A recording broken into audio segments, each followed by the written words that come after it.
Lembrando que o canal Switch TV BR agora é parceiro da Centauro. Quer ter 10% de desconto em qualquer produto vendido e entregue pela Centauro? É só usar o cupom SWITCH10 e fazer a festa. Foi uma série... Assim, o 4x1, ele reflete o que foi a série? Eu acho que não, tá? Até porque em todos os jogos o Spurs chegou a abrir mais de 10 pontos de vantagem. Se o Spurs tivesse tido mais resiliência, se o Spurs tivesse tido mais mental, a gente poderia estar falando de um 4x1 pro Spurs. Se o Spurs segura as vantagens que teve na série, a gente poderia estar falando de um 4x1 Spurs. Essa é a real, né? Então, o 4x1, eu não acho que o 4x1 reflete de fato o que foi a série. A série foi bem mais equilibrada do que um 4x1 indica.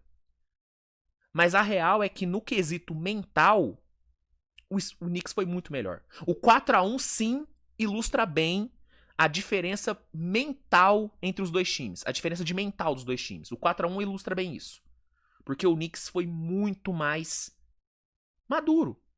Porque é um time mais maduro. É um time mais pronto. O Knicks, diferente de Thunder e do próprio Spurs, não foi um time construído de draft, não foi um time, né, não é um time jovem que chegou cedo nas finais, porque tanto o Spurs como o Thunder no ano passado chegaram mais cedo do que era esperado nas finais. Essa é a real. Tanto o Thunder como o San Antonio talvez não eram para ter chego nas finais agora, né, como o Thunder chegou ano passado e como o Spurs chegou nesse. O Knicks não. O Knicks é um time que não foi montado em draft. O Knicks é um time montado de troca. De oportunidade de mercado bem aproveitadas. E aí, vamos falar um pouquinho sobre a montagem de elenco desse time?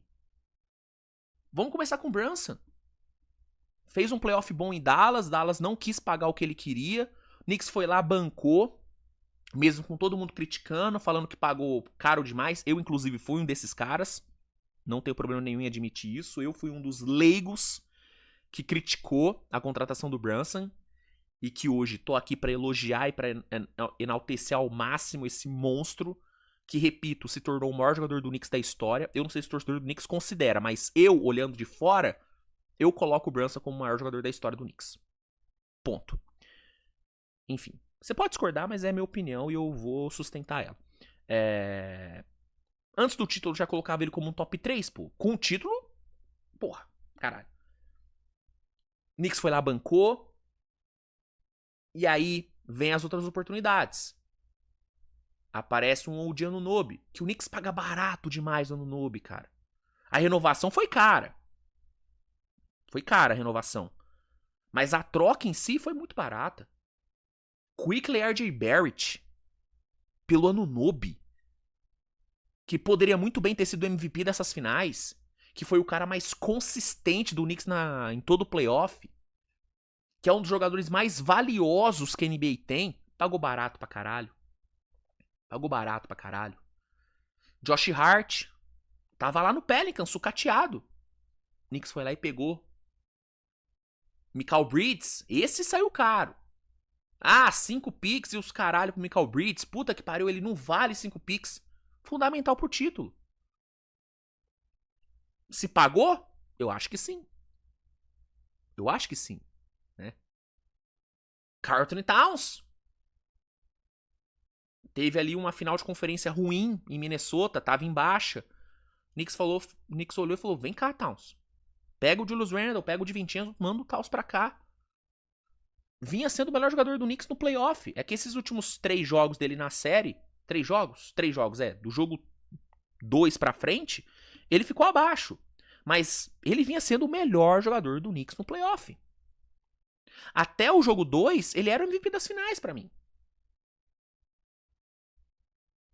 Oportunidades que foram abraçadas. E aí tem outras, aí a gente vai pelos pormenores. Landry Shamet. Cara, se não me engano, o Landry Shamet ele começa a temporada sem time.